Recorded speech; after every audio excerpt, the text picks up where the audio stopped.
আর নিখুঁত আমল কি করে বুঝবেন? যে আমলের ভেতরে শিরিক থাকবে না, যে আমলের ভেতরে বিদআত থাকবে না। সম্মানিত প্রিয় উপস্থিতি, রাত 12টা বেজে গেছে।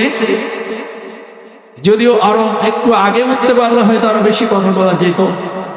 যা হোক, তো শিরিক এটার একটু বিবরণ দিই যে শিরিক হলো এমন এক জিনিস, শিরিকের অনেক শাখা আছে, অনেক ভাগ আছে, কিন্তু আমরা গ্রাম অঞ্চলের মানুষ সবাই তো আর শিক্ষিত না, ঠিক না বলেন?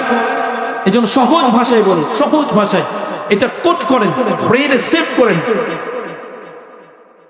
আল্লাহ তাআলার আদেশের বাইরে যাবতীয় কাজ, যাবতীয় কর্ম, যাহা কিছু করা হবে সব হলো শিরক। সব কি? আল্লাহ তাআলার আদেশ হলো সালাত আদায় করো, আমি সালাত আদায় করলাম না, এটা হলো শিরক। মানে আল্লাহর আদেশের বাইরে নামাজ না পড়া হচ্ছে শয়তানের ইবাদত। নামাজ না পড়া কার ইবাদত? শয়তানের। শয়তান চাই নামাজ পড়ো না, আল্লাহ চাই তুমি নামাজ আদায় করো। তাহলে আমি নামাজ আদায় করলে আল্লাহর ইবাদত করলাম, আনুগত্য করলাম, আর নামাজ না পড়লে শয়তানের আনুগত্য করলাম। তার মানে হলো আল্লাহর আদেশের বিপরীত কাজ করাই হলো শিরক। আর শিরকের ব্যাপারে আল্লাহ তাআলা বলেছেন, ইন্নাহু মান ইউশরিক বিল্লাহ ফাকাদ হারামাল্লাহু আলাইহিল জান্নাহ। আল্লাহ বলেছেন অবশ্যই কেউ যদি শিরক করে তাহলে আমি তাকে জাহান্নামে দিবই।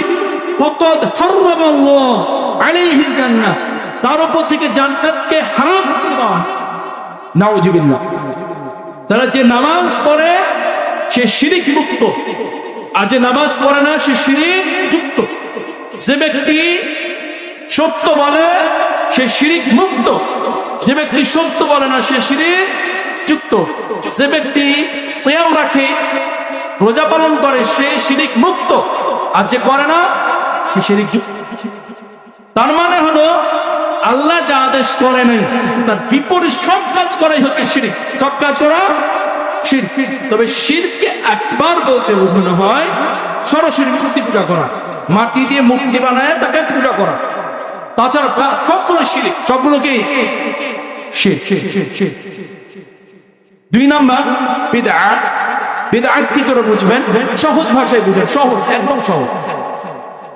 রাসূল সাল্লাল্লাহু আলাইহি ওয়াসাল্লাম যে কাজ করেননি, করার জন্য অনুমোদন দেননি, মনোসংযত জ্ঞাপন করেননি, এর যা কিছু করা হবে সব বিদআত। সবগুলো কি বিদআত। রাসূল সাল্লাল্লাহু আলাইহি ওয়াসাল্লাম যা করেননি, যা বলেননি, করার জন্য আদেশ দেননি, এমনি